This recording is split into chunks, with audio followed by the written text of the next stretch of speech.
La disturbo adesso? No, no, mi dica. Va bene, allora faccio un po' veloce. Esta voz que acabáis de escuchar no es la mía. Para empezar, no sé nada de italiano.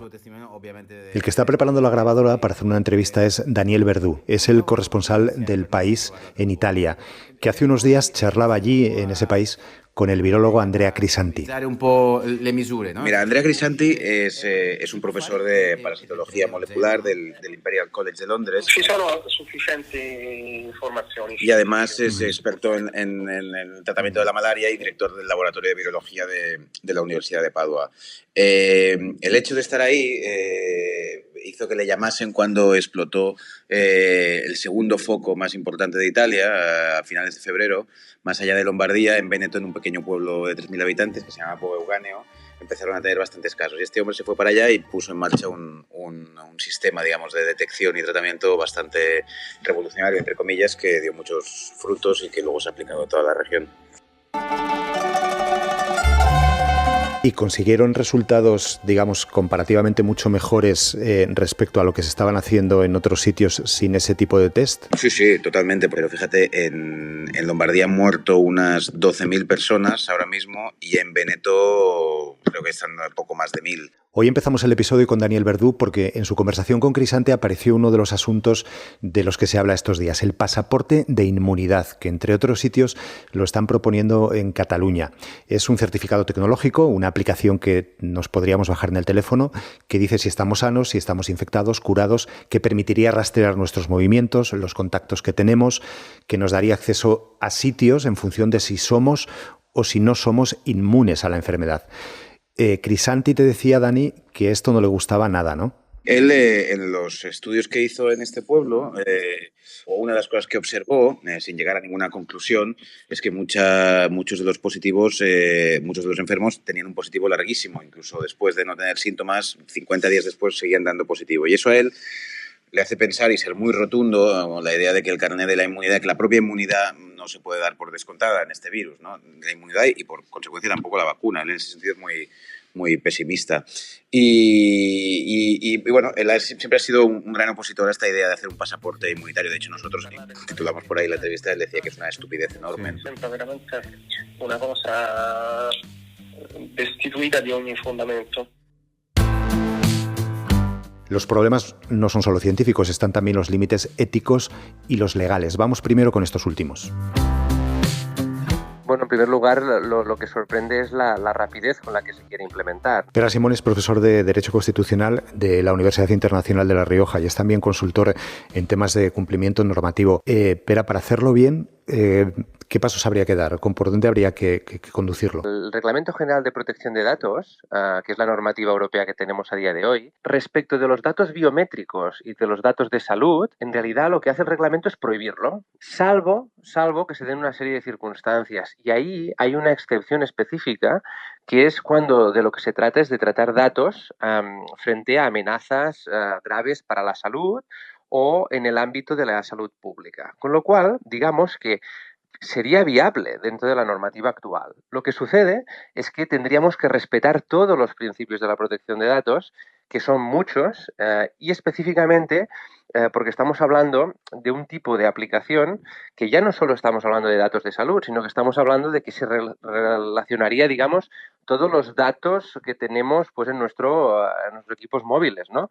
Desde lo que estamos consumiendo, cómo nos movemos, cuál es nuestra temperatura y un largo etcétera de información que al final lo que permite es hacer un perfilado de nuestro día a día, ¿no? ¿Todas esas salvaguardas que hay lo harían en la práctica imposible o habría resquicios para producir una cosa como esta aplicación? Tendrían que explicar y justificar mejor que nunca, ¿no?, que existe un interés público en este tipo de aplicación. Parece ser que el desconfinamiento se puede producir sin la necesidad de utilizar este tipo de sistemas.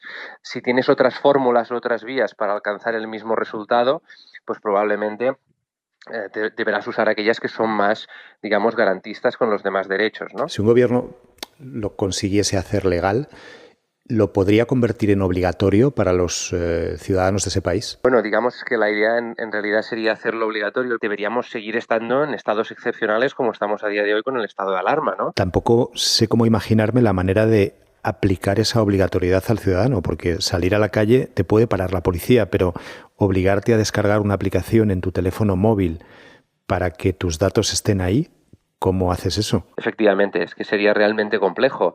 En fin, teniendo un listado de personas y persiguiendo a aquel que nos ha descargado la aplicación, esto es absolutamente absurdo desde este punto de vista, porque luego también hay que contar que aún hay personas que al igual, por la razón que sea, no están conectados o no tienen por qué estar atentos a los cambios, ¿no?, que se producen de un día para otro con decisiones de este estilo. Hay gente que te dice, es que Corea del Sur lo ha hecho y le ha funcionado muy bien. Bueno, es otro tipo de sociedad, es otro tipo de cultura, ¿verdad? Se intentó también en China y demuestra la gran diferencia de cuando un sistema lo utiliza de forma opaca, porque no se sabe muy bien aún, en el caso chino, pues, digamos, qué finalidades se harán de los datos que se han obtenido durante ese proceso. Y luego el caso de Corea del Sur, que el caso de Corea del Sur pues sería probablemente uno de los ejemplos en los que se podría basar algún tipo de medida en este sentido, ¿no? Estos son aspectos que yo considero que al final, digamos, es la clave sobre el tema del pasaporte en este ámbito. Ya digo, me alejo totalmente del tema ético, luego. Pero Simón apunta este otro aspecto a tener en cuenta junto al jurídico. ¿Qué problemas éticos puede tener este pasaporte de inmunidad? Lo primero que pienso es que es una medida desproporcionada e incompatible con la protección de los derechos fundamentales en nuestro contexto. Bueno, Itziar de Lecuona es profesora de la Facultad de Medicina y subdirectora del Observatorio de Bioética y Derecho en la Universidad de Barcelona. ¿Por qué? ¿Por qué lo tienes tan claro? Bueno, porque un pasaporte inmunológico lo que podría es estigmatizar y discriminar a las personas etiquetándolas con una marca, ¿no?, de contagiado o no contagiado, y en una sociedad como la nuestra, en la que se deben proteger ante todo los derechos fundamentales, aunque haya razones de salud pública, las medidas tienen que ser proporcionales a los fines que se persiguen. Y esta es una de las más invasivas. Pero claro, déjame hacer un poco de abogado del diablo, ¿no? Claro. Alguien puede decir, aquí estamos protegiendo un bien mayor, que es la vida humana, frente a la amenaza de un virus que, si sabemos que tú lo portas, lo tienes o lo has tenido a través de ese carné, es probable que protejamos a 3 o 4 personas que se pueden infectar y que pueden morir. Claro, desde el punto de vista de los derechos fundamentales siempre hay un conflicto, siempre hay una tensión, pero no puede favorecerse uno en pro de anular los demás. Las consecuencias que tiene este tipo de vigilancia, este tipo de pasaportes, este tipo de certificados que se están planteando, es que anulan completamente el libre desarrollo de la personalidad de los ciudadanos. Pero ¿no pasa ya que todos nuestros datos están ahí fuera casi sin que queramos? Es decir, en las aplicaciones de Internet, en el propio carnet de identidad, en el acceso que hacemos a los buscadores. Sí, aquí hay que entender varias cosas y intentar no mezclar. Vivimos en la sociedad digital guiada por el dato. Llevamos muchos años discutiendo la tensión entre poseer esta tecnología que todo lo facilita, pero que en cierto modo estamos dando de manera supuestamente gratuita datos a terceros. La gratuidad no existe, todo el mundo sabe que detrás hay una monetización.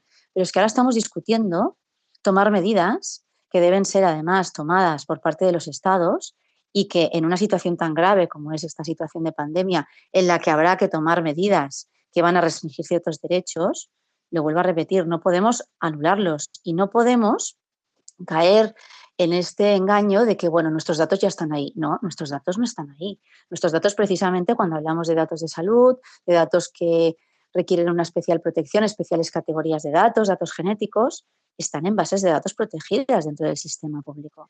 Los perfilados de personas entonces están absolutamente prohibidos. No es que estén prohibidos, porque efectivamente la tecnología lo permite y con según qué fines se pueden hacer. Lo que digo es que no es suficiente con simplificar esta idea de que, bueno, si yo acepto unos términos y condiciones y está todo bien, pues ya está. No, el problema es el diseño, es decir, qué tipo de tecnología queremos y en base a eso también tenemos que pensar qué tipo de sociedad, ¿no?, vamos a generar, es decir, una sociedad hipervigilada, una sociedad que por proteger la salud pública anula todo el resto de derechos. Eso en el test de proporcionalidad no sale.